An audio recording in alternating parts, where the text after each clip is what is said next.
बालमित्रांनो, तुमच्या एखाद्या मित्राने किंवा मैत्रिणीने तुमची खोडी काढली तर तुम्ही त्याला म्हणता की नाही, खोडी माझी काढशील तर मी तुला अशी एक फाईट मारीन की तुझ्या ती कायम लक्षात राहील. पण मित्रांनो, तुम्ही हे फक्त बोलता, कधी त्या मित्राला किंवा मैत्रिणीला मारत नाही. पण बोलण्यामध्ये तुमचा जोश असतो. पण मित्रांनो, आज खरोखरचीच फाईट मारणारी आणि फायटिंग करणारी आपली बॉक्सिंग चॅम्पियन एक मैत्रीण आजच्या आपल्या कार्यक्रमात तुमच्या भेटीला आलेली आहे. आणि बॉक्सिंग शिकायला तिने कशी सुरुवात केली आणि कधीपासून सुरुवात केली आणि आता ती बॉक्सिंगमध्ये काय काय करते हे तिच्याकडूनच आज आपण ऐकणार आहोत. पहिल्यांदा आपण तिची ओळख करून घेतोय. तुझं संपूर्ण नाव सांग आपल्या बालमित्र मैत्रिणींना. माझं नाव ओवी अभिजित अद्वंत आहे. ओवी अद्वंत असं या आपल्या बॉक्सिंग चॅम्पियन मैत्रिणीचं नाव आहे बरं का मित्रांनो. तर ओवी, मी आत्ता तुझी ओळख करून दिली आपल्या मित्रांना की तू बॉक्सिंग खेळते. पण बॉक्सिंग खेळावं असं तुला कधीपासून वाटायला लागलं? माझी मोठी बहीण होती शर्वरी कल्याणकर. ती स्पोर्ट्स अथॉरिटी ऑफ इंडियामध्ये होती. पण कोविड झाल्यानंतर ते तात्पुरतं बंद पडलं होतं. त्याच्यामुळं ती लोकल स्पोर्ट्सच्या तिथं ट्रेनिंग करायला जात होती. तेव्हा मग मी पण हेल्दी होते, तर मग मी पण माझ्या बहिणीसोबत गेले होते फिटनेस करायला. पहिले माहित नव्हतं की बॉक्सिंग असं खेळ पण असतो. माझी बहीण मला घेऊन जायची आणि मी तिकडचे म्हणजे असे स्पायरिंगच्या बाऊट असो ते बघायचे आणि मला असं मजा यायची बघायला. पण असं कधी हिंमत नव्हती झालती की करायचं खेळायचं म्हणून. पण मग एक दिवस जे कोच होते तिकडचे अजय जाधव म्हणून, त्यांनी मला असंच सांगितलं एकदा खेळून बघ. तर मग तेव्हापासून माझी सुरुवात झाली खेळायला. म्हणजे तू हेल्दी होती आणि तुला वजन वेट कमी करायचं होतं थोडक्यात, हो ना? आणि म्हणून तू तिथे ट्रेनिंगसाठी गेली होती, म्हणजे हेल्थ फिटनेससाठी, हो ना? आणि मग तू त्या मुलांना बघायला लागली अकॅडमी मधल्या की ते कसे खेळतात आणि काय खेळतात, आणि मग तू खेळायला सुरुवात केली. ओवी, मला हे एक सांग की जेव्हा तुम्ही बॉक्सिंग शिकायला सुरुवात करता तेव्हा कशापासून सुरुवात केली जाते? म्हणजे बेसिक तुम्हाला काय शिकवलं जातं? आम्हाला पहिले स्टान्स शिकवला जातो. आमच्या बॉक्सिंगमध्ये साऊथपा आणि ऑर्थोडॉक्स म्हणून स्टान्स असतात आणि तो स्टान्स शिकवला जातो. प्रॉपर पोझिशन, प्रॉपर कोऑर्डिनेशन हे शिकवलं जातं. पंचेस कसे मारायचे, किती टाईपचे पंचेस असतात ते शिकवले जातं. पण पंचेस मारायचे म्हणजे कुणाला मारायचे? अपोनेंटला. अच्छा, जो तुमच्या विरुद्ध उभा असेल त्याला. पण बॉक्सिंग मध्ये कशी एक काहीतरी बॅग अशी एक लावलेली असते जेव्हा बॉक्सर प्रॅक्टिस करतात, असं मला आठवतं बघितलेलं. तर त्या बॅगवर तुम्ही पहिल्यांदा प्रॅक्टिस करता का? नाही, पहिले आम्ही म्हणजे शॅडो बॉक्सिंग, म्हणजे मिररच्या समोर स्वतःची इमेज बघून स्वतःला करेक्ट करणं की नाही माझा हा पंच चांगला आहे, हा पंच नाही, ह्याच्यावर मला अजून मेहनत घ्यायची आहे. अशा पद्धतीने सुरुवात होते. साधारण कितव्या वर्षापासून बॉक्सिंग शिकता येतं मुलांना? 11. हो, 10-11 वर्षापासून. तू कितवीत होती की आणि किती वर्षाची होती जेव्हापासून तू बॉक्सिंग शिकायला सुरुवात केली प्रॉपर? मी 5वीत होते जेव्हा मी शिकायला सुरुवात. त्याआधी तू फिटनेस साठी जात होते, तर ते पण तू 5वीतच सुरुवात केली? हा, म्हणजे 5वीच्या म्हणजे अर्धे मंथ मी हेल्थचं फिटनेस साठी तू ट्रेनिंग घेतलं आणि त्यानंतर तू मजा बॉक्सिंग शिकायला सुरुवात केली. तुला असं तेव्हा वाटलं नाही का ग की हा असा थोडासा मुलांचा खेळ आहे, म्हणजे थोडंसं फायटिंग करणं किंवा विरुद्ध जो तुमच्या गडी उभा असेल समोर त्याच्याशी मारामारी करणं, तर तुला अशी भीती किंवा असं दबाव नाही आला का तेव्हा की आपल्याला जमेल का? मला नाही, म्हणजे मला असं वाटलं नाही, पण माझ्या मम्मीला वाटायचं. कारण की तिला असं वाटायचं की पोरगी आहे, पोरीला लागलं पुढं काय होईल. पण पप्पांचा फुल सपोर्ट असायचा. पप्पा बोलले तू जे करायचं ते कर, मी आहे तुझ्या वाटी. आणि तुझ्या ताईचं पण उदाहरण होतं घरामध्ये. ताई पण होती. तर मम्मीने बघितलं होतं ना माझ्या दीदीचं नाक फुटताना येते, पण मग त्याच्यानंतर मम्मी बोलायची नको करू येते, पण मग पप्पा आणि दीदींनी मनवलं होतं. आणि तुलाही आवड निर्माण झाली त्याच्यामध्ये. हो. तर तू आतापर्यंत खूप स्पर्धा खेळलीयस. म्हणजे तू 5वीत असताना सुरुवात केली बॉक्सिंग खेळायला. आता तू कितवीत जाते आणि कुठल्या शाळेमध्ये शिकते? मी आता 8वीत आहे आणि मी गीता गुरुकुल विद्या मंदिर या शाळेत शिकते. तर तू आता मगाशी मला सांगितलं की स्टान्स कसा घ्यायचा आणि कसं मारायचं, पंचिंग कसं करायचं, हे सुरुवातीला तुम्ही शिकता. त्यानंतर तुम्ही कसे कसे पुढे जाता, त्यानंतर काय शिकवलं जातं तुम्हाला बॉक्सिंग मध्ये? कारण आम्हाला जनरली सामान्य माणसांना ते फक्त मारामारी करतानाच दिसतात रिंग मध्ये तुमच्या, त्यातलं बाकीचं आम्हाला काही कळत नसतं. ते काय असतं सगळं सांग.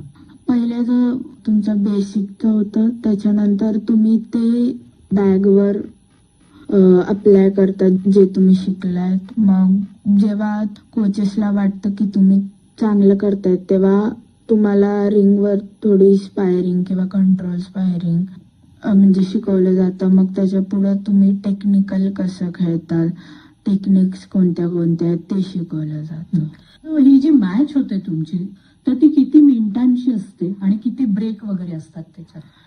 जेव्हा मी सब ज्युनियर होते तेव्हा 1.5 मिनिटचा राऊंड असतो. तसे 3 राऊंड असतात. पण आता मी ज्युनियर झाले 2026 मध्ये, तर ज्युनियर मध्ये तुमचे 2 मिनिटाचे राऊंड असतात. असं किती राऊंड असतात? 3 राऊंड असतात. 2-2 मिनिटाचे 3 राऊंड असतात आणि त्याच्यामध्ये जो कोणी जिंकेल तो विजेता असतो.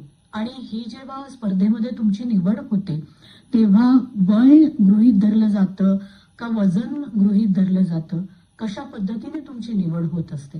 वय तर सेम असतं, म्हणजे 2011 आणि 2010 म्हणजे ज्युनियर असतात. बर.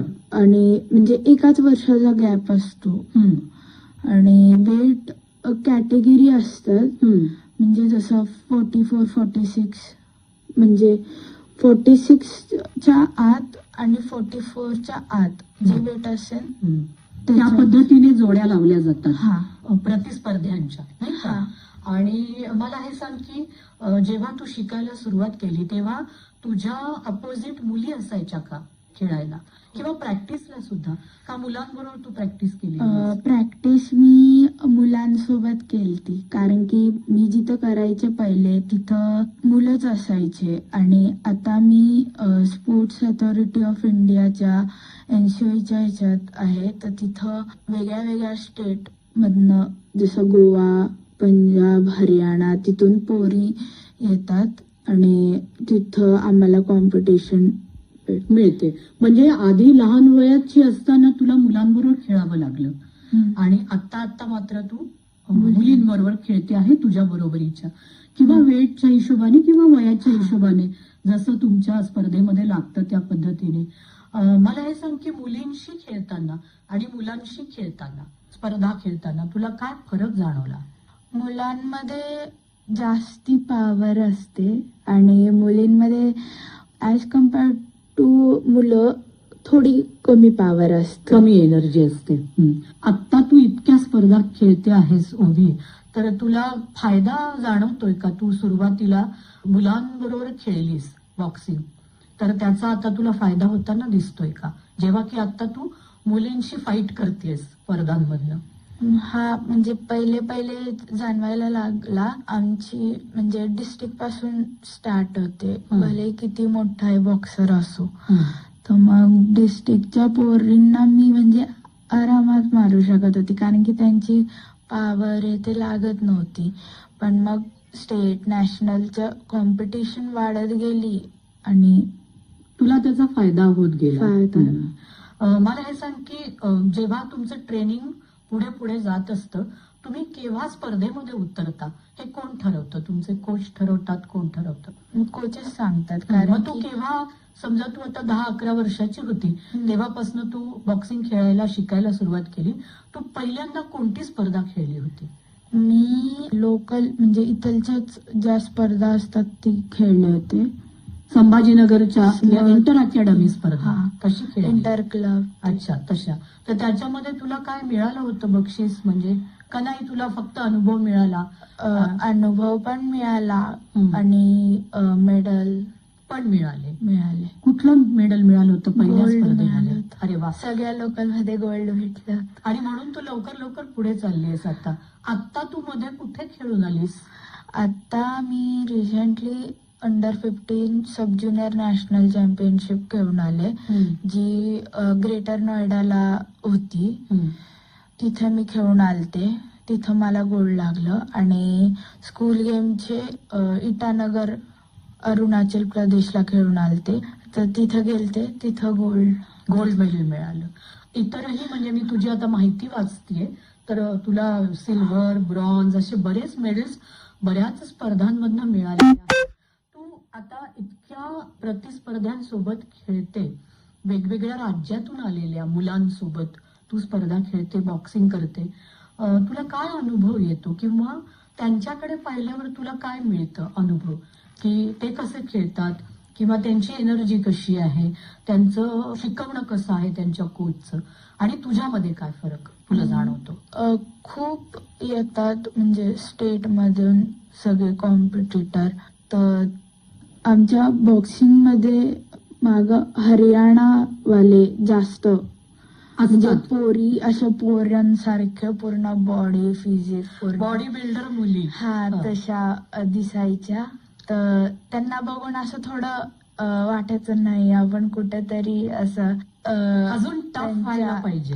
टफ व्हायला पाहिजे आणि त्यांच्यापेक्षा जरा बॉडी अजून बनायला पाहिजे. पण ते असं खेळताना मॅटर नाही करत की त्या अशा पोरांसारख्या दिसतात.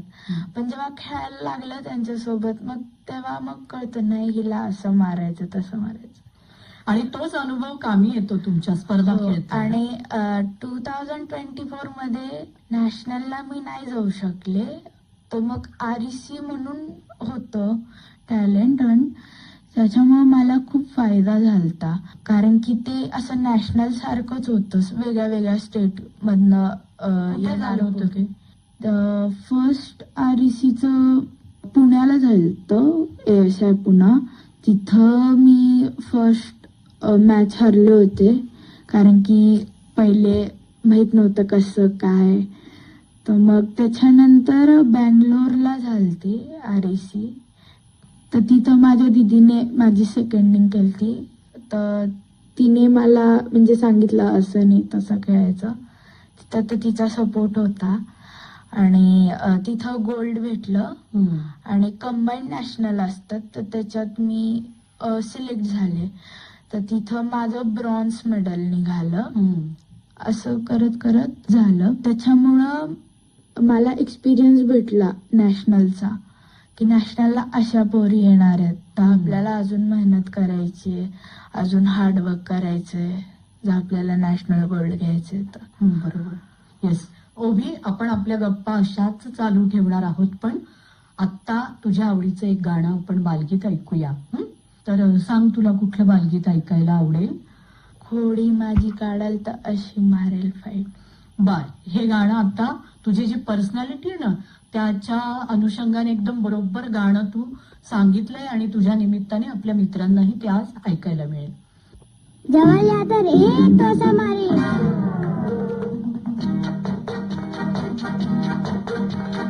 खोडी माझी काढाल तर अशी मारीन बाई,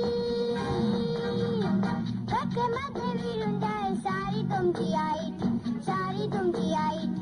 खोडी माझी काढाल तर अशी मारीन बाई, धक्क्यामध्ये विरून जाईल सारी तुमची आईट, सारी तुमची आईट. खोडी माझी काढाल तर.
मित्रांनो, ओबी अद्वंत या आपल्या बॉक्सिंग चॅम्पियन मैत्रिणीशी आज आपण गप्पा मारतो आहोत आणि तिचे अनुभव ऐकतो आहोत. ओबी, तू मगाशी म्हणाली की जेव्हा तू नॅशनल खेळायला जाते तर अनेक राज्यांमधले मुलं मुली तिथे येतात आणि त्यांचा खेळ तुला बघायला मिळतो. स्पेशली हरियाणाच्या मुलींचा तू उल्लेख केला की त्या खूप बॉडी बिल्डर असतात आणि फार म्हणजे टफ असतात अशा.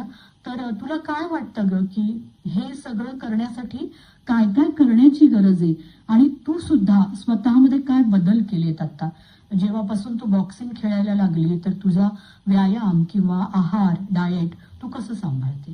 टेक्निक नव्हती पहिले, मारायचं आणि डिफेन्सही करायचा ते नव्हतं. आता थोडासा बदल, थोडा आता टेक्निक करून मारायचं, स्वतःचे पंचेस समोरच्याला लागू द्यायचे पण त्याचे आपल्याला नाही लागायला पाहिजे. अजून डाएटसाठी स्पोर्ट्स अथॉरिटी ऑफ इंडिया तिकडं सायन्स सेंटर म्हणून आहे, तिथं नम्रता मॅम म्हणून आहेत, ते आमचं डाएट न्यूट्रिशनचं बघतात. आहार तज्ञ आहेत त्या. त्या तुम्हाला गाईड करतात की कशा पद्धतीने तुम्ही काय खायला पाहिजे, काय नको खायला पाहिजे, हो ना? हो. आणि आमची म्हणजे टेक्निक, गेम बघायला तिकडं कोचेस आहेत. मी वर्षा त्रिपाठी मॅमच्या मॅपिंग मध्ये आहे आणि सगळे कोचेस आम्हाला सांगतात, हे गायडन्स करतात. त्याचा फायदा होतो तुम्हाला त्याचा स्पर्धा फायदा खेळताना? खूप होतो. आणि स्पर्धाला जाताना तेव्हा आमच्यासोबत कोचेसही येतात. बरोबर. तू आता शाळेचं नाव घेतलंस, गुरुकुलमध्ये तू शिकते, पण असं कधी होत असेल ना की परीक्षा समजा शाळेची एखादी महत्वाची आणि तुला स्पर्धेला जायचंय, तेव्हा काय करते तू? खरं म्हणू तर ती परिस्थिती निर्माण झाली. आता मी ज्युनियर स्टेटच्या नॅशनलच्या ट्रायल्स होत्या, त्याच्यात मी सिलेक्ट झाली आहे महाराष्ट्रासाठी आणि मी रिप्रेझेंट करणार आहे महाराष्ट्राला नॅशनलमध्ये. तर आमच्या स्पर्धा महाराष्ट्रातच आहेत. तर त्याच वेळेस म्हणजे आमच्या परीक्षा आहेत, पण आमचे जे सर आहेत त्यांनी खूप सपोर्ट दिलाय. ते बोलले की तिला खेळून येऊ द्या, मग नंतर परीक्षा दिल्या तरी चालेल, म्हणून मग तुला जायला मिळतंय त्यांच्यामुळं. त्यांचा खूप सपोर्ट आहे. तू जेव्हा मेडल जिंकून येते, एखादं गोल्ड मेडल म्हणा, सिल्वर म्हणा, तर तेव्हा शाळेमध्ये कसं स्वागत होतं तुझं? शाळेमध्ये चांगलं होतं. सगळे कौतुक करतात, शिक्षक, मित्र, मैत्रिणी तुला काय म्हणतात सगळे? मला सगळे म्हणतात, टीचर्स म्हणतात चांगलं केलंस, आम्हाला खूप प्राऊड आहे तुझ्यावर. तूच म्हणजे शाळेमधली विद्यार्थिनी आहे की जी शाळेचं नाव मोठं करतेय. शाळेचं नाव मोठं करते. बरोबर. तुला काय व्हायचंय ओबी मोठं झाल्यावर? माझं तर आत्ताच एम आहे की इंडियाला ऑलिम्पिक मध्ये रिप्रेझेंट करायचंय. अरे वा वा वा. मला असं वाटतं की तुझी ही जी महत्वाकांक्षा आहे ना, ही नक्की पूर्ण होईल. त्याच दिशेने तुझी घोडदौड चालू आहे. तू प्रत्येक स्पर्धांमध्ये बक्षिसं मिळवून येते आहेस. ओबी, मला सांग की आता आपण खूप आजूबाजूला अशा घटना बघतो घडताना, पेपरमध्ये वाचतो की लहान मुलींना पळवून नेणं, त्यांच्यावर अत्याचार करणं. अशा वेळी तुझ्यासारखी एक बॉक्सर मुलगी काय सांगेल तुझ्या एवढ्या मुलींना की त्यांनी कशा पद्धतीने फिजिकली सक्षम झालं पाहिजे? त्यांनी म्हणजे बॉक्सिंगच नाही तर स्पोर्ट्स जसे बॉक्सिंग, कराटे असे सेल्फ डिफेन्स साठी तुम्ही शिकायला पाहिजे. कुठला तरी एखादा खेळ, जरी तुम्ही एकटे असाल तरी तुम्ही तुमचं सेल्फ डिफेन्स म्हणजे स्वतःचं संरक्षण करू शकाल आणि तुम्हाला भीती वाटणार नाही. तुम्हाला भीती वाटणार, कारण आत्ताच्या काळाची ती खूप गरज बनली आहे की मुलींनी हे स्वतःच्या स्व संरक्षणार्थ असं काहीतरी त्यांना यायला पाहिजे, टेक्निक एखादं की जी स्वतःचं संरक्षण वेळ आली तर करू शकेल. तर ओबी, आज तू इथे आलीस आणि बॉक्सिंग या खेळाविषयी, खरं तर हा खूप मुलींसाठी अजूनही तसा वेगळाच खेळ मानला जातो. तो मुलांचा खेळ म्हणूनच जास्त प्रसिद्ध आहे, पण तू त्या खेळामध्ये आता करिअर करतेस किंवा पुढे जातेस, तर असंच उत्तरोत्तर यश तुला यापुढेही मिळावं अशा शुभेच्छा मी आज आपल्या मित्रांच्या करवी तुला देते. आज तू इथे आलीस आणि इतक्या छान दिलखुलास गप्पा आमच्याशी मारल्यास, या खेळाविषयी आपल्या मित्रमैत्रिणींना माहिती दिली, त्याबद्दल तुझे खूप खूप मी आभार मानते. धन्यवाद. थँक्यू.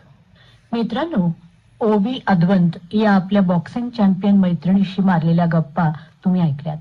मित्रांनो, आता